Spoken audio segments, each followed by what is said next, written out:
खबर शामिल करेंगे ENA न्यूज़ नुमाइंदा अहमद खट्टी की। ज़िला कौंसिल बदीन के बिला मुकाबला आने वाले यूसी खानशाह के मेंबर नसीर मोहम्मद शाह की ENN सिंध के मीडिया रिपोर्टर अहमद खट्टी से बातचीत।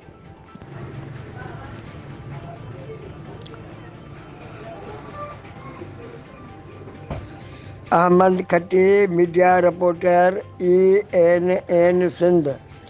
ENN सिंध के मीडिया रिपोर्टर अहमद खट्टी से मुलाकात दौरान नसीर मोहम्मद शाह जो यूसी खानशाह से ज़िले कौंसिल का बिला मुकाबला मेंबर मुंतखब हुआ, उन्होंने ये कहा कि सब कुछ औलिया खानशाह के खलीफा होने का अजर मिला है, क्योंकि यूसी खानशाह की अवाम ने मुझे बहुत एजाज़ दिया है।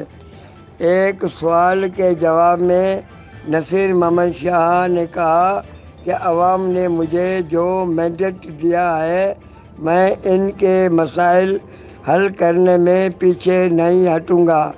उन्होंने कहा कि हम पीरी मुरीदी वाले हैं, हमको इक़्तिदार की कोई लालच नहीं, फ़कत अवाम की खिदमत करने के लिए मैदान में आए हैं।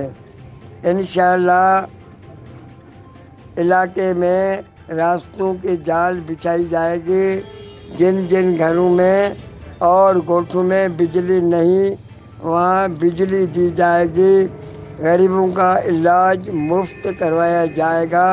चादर और चौदीवारी का तकद्दुस बहाल रखने के लिए बेनज़ीर इनकम सपोर्ट प्रोग्राम के पैसे इन्हों के घरों तक पहुँचाया जाएगा।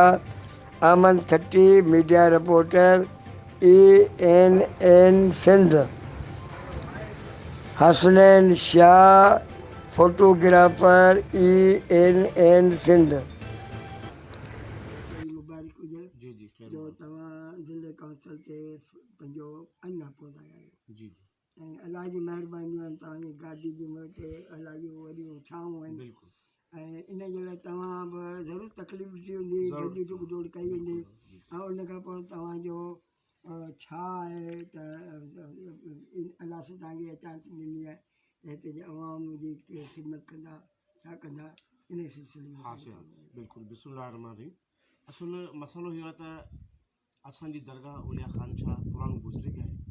हिन इलाइक़े जा जेके बि माण्हू 20-25 30 ॻोठनि ताईं सभु कब्रिस्तान में पंहिंजो जनाज़ो रखनि था। तंहिं करे असांखे उन नामज़द कयो त भाई तव्हां फार्म भरायो, तव्हां इलेक्शन कयो, तव्हां साईं असांजी ख़िदमत करियो था, हर टाइम ते कमु अचो था, तव्हां सियासत जो हिसो वठो। असां सोचियो त बाबा असां फ़क़ीर माण्हू आहियूं, असां इन शइ सां तल्लुक़ नथा रखूं, पर मामलो इन थियो त हमरा सभई अची गोड़ करे वेही रहिबो आहे, न असांखे तूं सुठो लॻी थो ऐं हर मुश्किलात असां सां तव्हांजी आहे, तंहिं करे जेको सो तव्हां इलेक्शन करियो। पोइ उन राजनि फार्म भराइण जी कई, पीपल्स पार्टी वारनि असांखे पंहिंजो टिकट ॾिनो, असां अनपोज़ पे अची विया आहियूं। इन करे जो उन राजनि सभिनी जेके माण्हू बीठा हुआ, उन सभिनी 2 खां 4 माण्हू मुंहिंजे साम्हूं फार्म भरायो। उन राजनि हली उन खे एतमाद में वठी उन जेको आहे सो मूंखे चयो त बाबा तव्हां अनोबत चयो। पोइ हुन जूं बि महिरबानियूं जिन असांखे इज़त बख़्शी।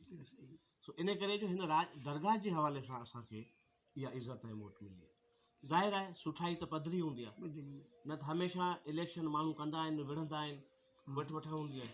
असां वटि इहा शइ न आहे, असांखे इज़त मिली आहे। उन राजनि, उन भाॻनि, उन दोस्तनि असांजो मान रखियो, असांखे इज़त ॾिनो, ऐं असांखे इहा ख़ुशी आहे जो हिन दरगाह जो गादी नशीन पहिरियों चकर सियासत में, ऐं उहो बिना मुक़ाबले, इहा असांजी ख़ुशनसीबी आहे। एतिरो ई। असीं तव्हां अलाह साईं तव्हांखे हिमत ॾिनी आहे, ऐं हूअं बि तव्हां माण्हुनि जा कमकार करियो था, पर तव्हां जेकॾहिं मेंबर थियण खां पोइ